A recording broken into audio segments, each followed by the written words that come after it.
আষাঢ়ি ভাষা সংবাদ এই চ্যানেলের মাধ্যমে আপনারা সামনে ইসরায়েল ইরান আমেরিকা সম্পর্কে গুরুত্বপূর্ণ খবর তুলিয়া ধরাইবা। আপনারা এই চ্যানেলটা সাবস্ক্রাইব করবা এবং ভিডিওটা লাইক শেয়ার করবা। তো আজকের গুরুত্বপূর্ণ খবর হইল গিয়া ইসরায়েলে হিজবুল্লাহ হুথি হামাস আর ইরানের মিসাইল এবং ড্রোনজর হামলা বরদাস্ত করতে না পারিয়া, কারণ তারার যে আয়রন ড্রোম সিস্টেম আছে এটা হিজবুল্লাহ হুথি হামাস ইরানের মিসাইল এবং ড্রোন আটকাইতে পারে না, ধ্বংস করতে পারে না।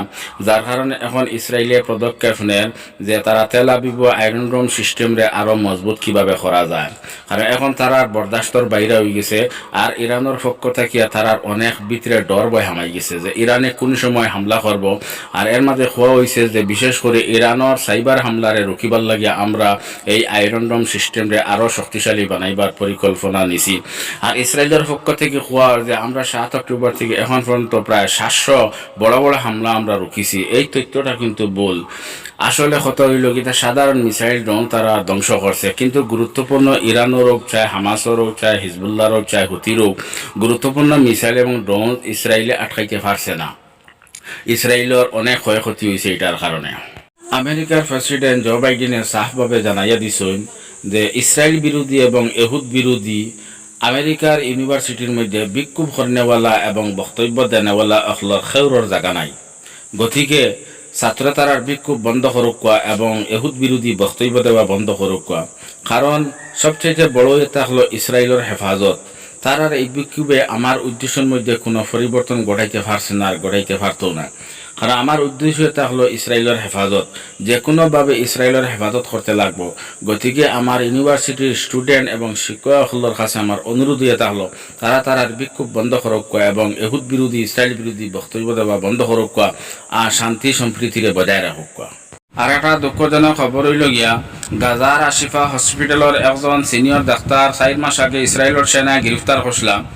আজকে এই ডাক্তার ইসরায়েলের জেল মারা গেছে। ফিলিস্তিনের হাজার হাজার মানুষ ইসরায়েলের জেল বর্তমানে বন্দী আছে। এরার উপরে ইসরায়েলের সেনা অনেক জুলুম অত্যাচার খতরা।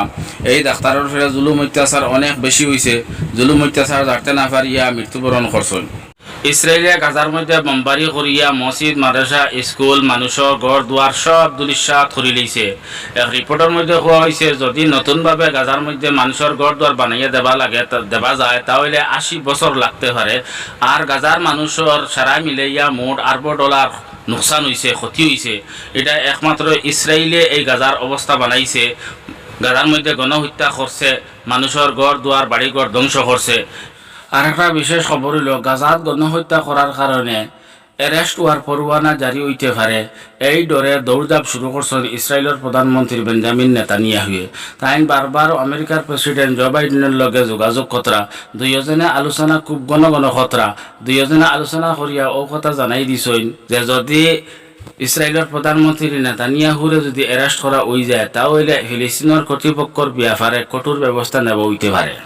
আর একটা বড় মজার খবর হইল যে অতদিন থাকিয়া আমেরিকা ইরানের উপরে নিষেধাজ্ঞা করিয়া এখন ইরানে ফাল্টা যুক্তরাষ্ট্র আর যুক্তরাজ্যের উপরে নিষেধাজ্ঞা চালু করে দিছে।